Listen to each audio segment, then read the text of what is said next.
everybody, and welcome to another episode of Radiorama, where, as the name implies, I show you how to work on radios from the 1930s to about the 1960s. Sometimes there's a little bit of televisions and stereos thrown in there, but my, what do we have here?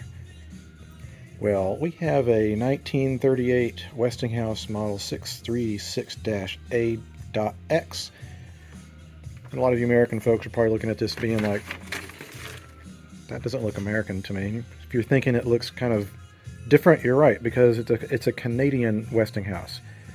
And the Canadian government was pretty smart back then, and what they said was that okay, say if you're in a big American corporation, like their factories probably could not have competed against, cheap American imports. So they made it a rule or a law that if you sold your brand there, you had to make your brand there too, and you had to use Canadian parts. So probably most, if not all, of the stuff in this set are Canadian-made components. And I've always been impressed by that, because we're talking about a country that back then had a tiny fraction of the population of the U.S. This is a very heavy radio. It's very chunky, and also this is another giveaway that it's a Canadian set, because their AC cycles was at a very, very wide range, anywhere from 25 to 60 hertz, and you can see the cycles as 25 and 60.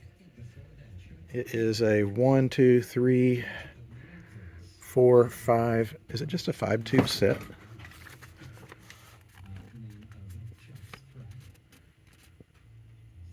One, 2, 3, 4, 5. Huh. 5-tube, 6-tube if you count the tuning eye, which I don't. But we have a massive tuning condenser. And a couple of RF stages. We've got one tube that's broken. So if I tried to power this up, it would absolutely... But there's the inside of your tube. It's a 6F6, which is common as can be. He does not know if it works or not. I'm going to see about bringing it up very slowly on a variac to see if it's got life in it. Alright, it's got a weird way of turning it on, and the switch might be gummed up on it, but let's see. Okay, it's drawing something good. What I'm going to do is bring it up very slowly, just a little bit at a time, because you should never just plug something in automatically and just don't monitor what's happening. Because if you've got bad electrolytics or a bad short, you'll find out about it real quick if you just turn it on. But the fact that we're already at 50 volts and nothing seems to be blowing up. Let's see if there's any pilot lights. This thing is so filthy, I can't see anything. All right, well, I know it's drawing current, so it's definitely awake. It's awoken. Still not really drawing anything, so that's good.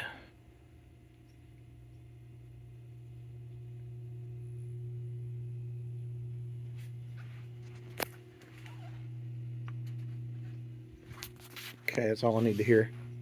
Filter caps are shot. But we've got audio, which is good. We know we got tube filament because they lit up. It's warm. It's just that probably this one, and there's a 10 microfarad one in the front. They're probably both bad. And being from 1939, that is not a surprise. Anything that old is going to go the way of the dodo bird. And what do we have here? The Radio House. Radios and electrical appliances. Timmins, Ontario. We use and recommend Rogers electronic tubes. That was also a brand, a Canadian brand, Rogers. So I'm going to get this bad boy out of the cabinet. This is like a radio console sized chassis, so it's a little awkward getting it out of here. Holy cow. This thing is dusty. It's like it sat in a chicken coop or something. Anyway, what I tend to do with these things before I get started, if it's at least been somewhere dry, then you can get out a paintbrush and get all the loose stuff off. Just get the loose stuff off, and then you get your old handy dandy leaf blower here and blow off the loose stuff. I'd advise you to do outside unless you want to sneeze like crazy, but I just like working on a clean radio before I get started. Alright, so I cleaned up the chassis. Again, is it necessary? No, but I like doing it anyway. It looks like there's a plate that's over the bottom, and I am not wanting to break this tube, because when I turn it upside down, it's going to rest on that tube. So it looks like someone's been in here before, because 3 out of the 4 screws in the back are missing.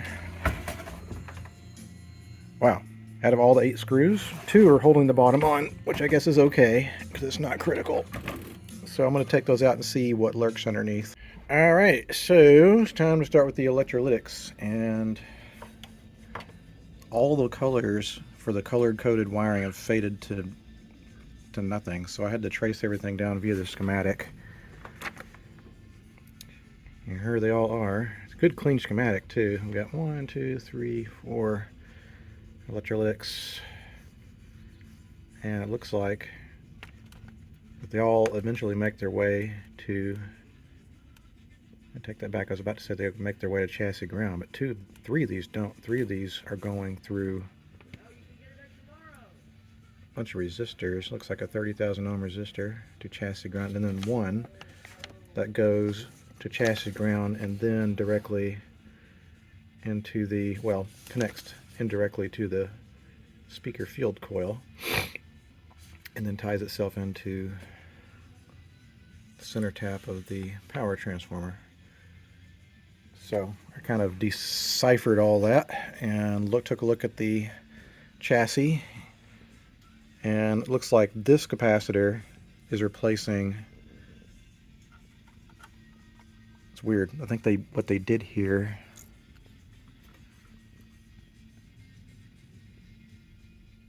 take that back. I'm not sure what they've done here. It could be they replaced. There was maybe another electrolytic in here that I'm not seeing. But either way, we've got 2 capacitors down here. We've got 1 here.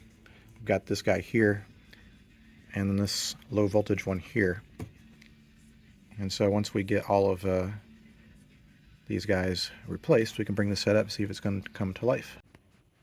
Alright, so I think I've replaced these caps the right way, but if not, I'll find out real soon. So I'm going to plug it up to the speaker. God, I can't believe how dirty that is, and we'll see if it works. Hopefully it will. Alright, here goes nothing. I'm going to bring it up on the Variac just because, not a bad idea. Whoops. Oh, what was that noise? That sounded like a exploding electrolytic capacitor. Let me see what just happened. Okay, I brought it up again. There's a couple of old paper caps in there that are just snapping away. They need to be replaced, but it seems like we've got some dirty contacts here. So I'm going to clean those contacts.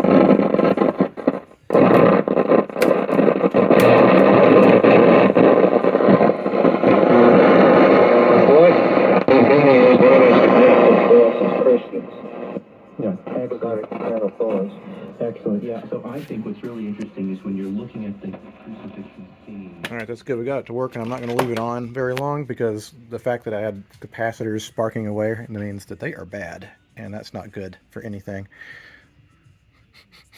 You can smell the old dust heating up on this thing. Whew. All right, now begins the long, laborious task of replacing all of these paper capacitors because they're all bad. In fact, I heard when we heard them snap, that was bad capacitors. This.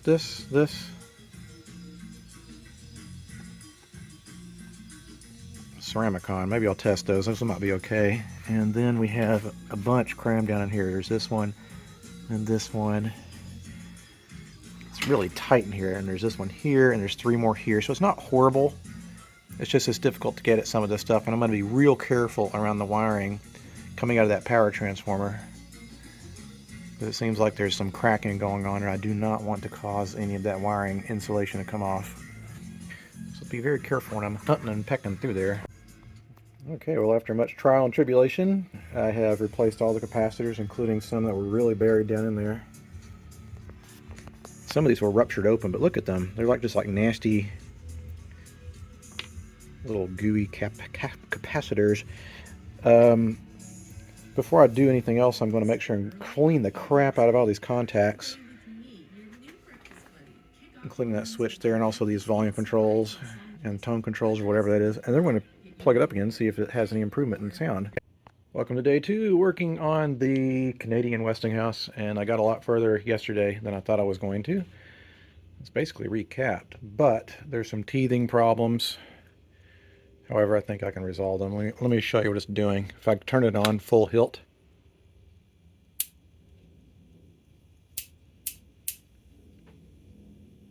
like there's a snapping noise.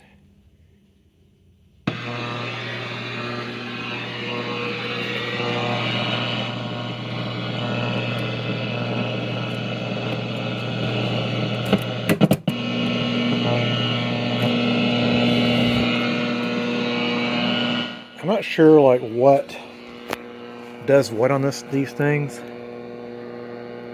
19 meters, 25 meters, 21 meter, BO. Does that say? I think that says broadcast, so that means the one on the far end. Can't do this one. Let me put the camera down for a second. Interest and no payments for 18 months. Okay, so that far button is broadcast. 367 reductive critical thinking about these games when I boil it down to a single factor. If X, then team A. If Y, testosterone and to answer any further questions, and the statement did not specify whom they believe perpetrated the alleged theft. So this is... All right, well, radio seems to be working pretty well, but I'm not really sure what's making that snapping noise. It could be some, dirt in some of the contacts and controls. It could be a wire that's too close to another. So I'm going to turn this thing over and go over it with a fine-tooth comb, looking for anything that might be touching. All right, well, I cleaned all the sockets, cleaned all the contacts, looked around underneath. I didn't see anything obvious. Before I test it out again, I'm going to oil all the bearings for the tuning mechanism. There's several areas to do that. I'm using Zoom spout oil, which works great on this kind of thing. I'm going to guess this is probably a pretty sensitive set because, a lot of Canada back then, as is now, was pretty rural. So you would need to have a pretty powerful set to pick up from long distances. Alright, we'll get some behind there. Yeah, already it's moving like much better. Feels nice. Looks like there's a center shaft here too, and I'm not sure if that's supposed to move or what. Doesn't seem like it wants to turn easily. I'm going to turn it over again and again, get my flashlight out and see if there's anything I can see that might be causing that snapping. I hope it's not something that I can't find. There's nothing worse than an intermittent problem.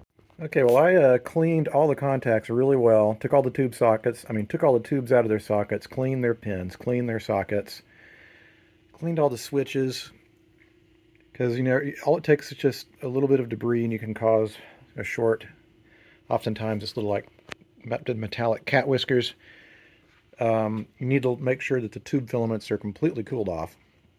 So I went out and emptied the garbage and a bunch of other things to make sure it's cooled off to the maximum.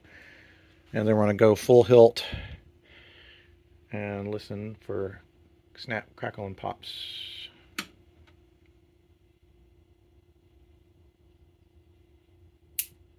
Oh, I just heard one. Strong, no good. To your point, Coach, that foul did not go on Aku, who cleanly swatted it at the top. Handouts announced central bank digital currencies. Well, thing was going to work. So there's a second thing in that black box. In 16.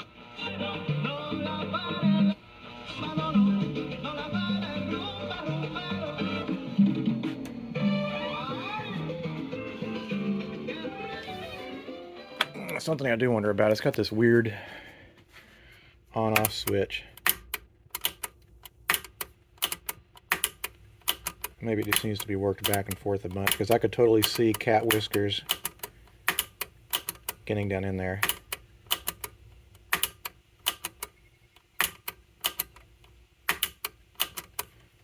In fact, I'm going to exercise all the switches, a whole bunch. to make sure that they're exercised really well.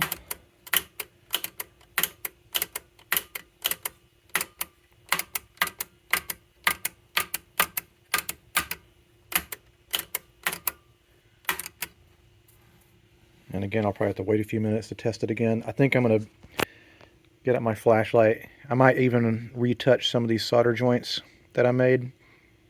Could just be a cold, bad solder joint in here, especially in some of these high voltage areas. Who knows? Alright, well, I had kind of a subpar solder job on this one of the Electrolytics, so maybe that's it, but I don't know. I'm not willing to admit anything.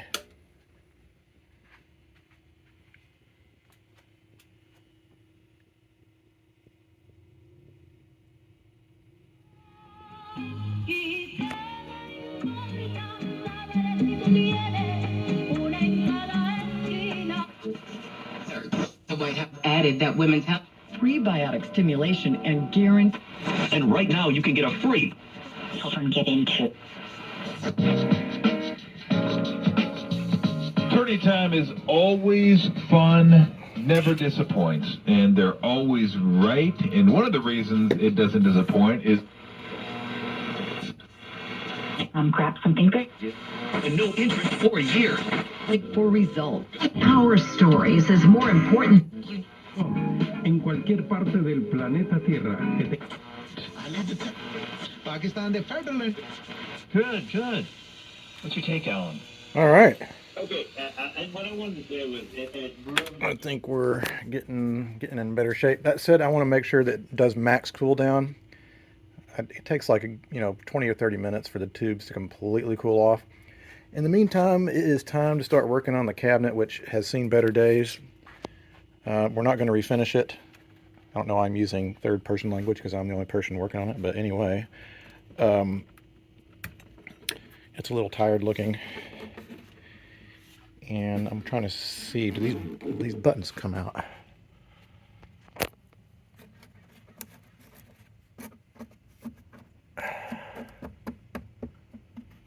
I think these buttons come out, maybe. Let's see. I don't know how those are put in there. God, I think what I'm going to do before I do anything is take this outside and get all the dust out of it. This is the remains of the output tube, which broke at some point. And it looks like we've got a piece of wood support. Where'd that come from? That came from over here. Right here, so I'll glue that back in. Alright, so I got all the dust bunnies out of the back. Now it's time to work on the cabinet. You can tell it's probably had house plants and whatever set on it. I use this product. It's been around a long time, called Old English. I'm not sure if they sell it everywhere, but they sell it in the US. If you probably grew up in a household where your mom used it when you ran into the living room table with your bicycle or whatever. And you can see it didn't get rid of all of that, all the scratches and everything, but it got rid of, it definitely fills in a lot of the areas. You can see what an improvement that makes. And I'll probably put several applications on this, but I'll go over the whole thing with this. Okay. The next stage is to wax finish. It'd be easy to forgive if you thought that just putting Old English on there is good enough, but what we want to do is bring back the shine, because these probably came pretty glossy. And I use good old-fashioned car wax and my mechanical buffer here. And I used to do it by hand, but it hurt my hands, so now I do it with a machine. I go over it several passes with wax and then wipe it off and do it again and again and again until I can return as much of the gloss as possible, even though the finish has got some damage. But you'd be surprised what waxing will do as far as the improvement. Well, well, well. Look how shiny that cabinet turned out. Let me see if I can get in the sun better. Sometimes it's hard to film these in a way which gives it justice, but very glossy.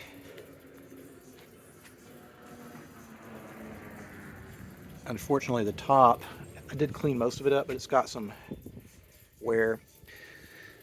I'll ask the owner if he wants to have that top refinished. We got some people that do refinishing. I'd rather not. Or he could just say, you know what, it's a family piece. That's my family that did all that wearing and tearing, so I just want to leave it the way it is. That's probably what I would do, but you know, everyone has their own choice. So now that the cabinet is more or less done, it's time to do some detail work. So first of all, got all these push buttons that need to be cleaned. And I need to clean these knobs. And likewise, I need to find a knob that looks believable. In fact, I'm wondering, maybe I could just find 2 replacement centers that match. Because we're missing this one, which unfortunately is some weird, it's a weird, well, I don't know. Alright, I'll shut up. I'll try to find something. Alright, well I found some knobs that seem to fit just fine. There's the tone and volume knob, then we have the tuning knob.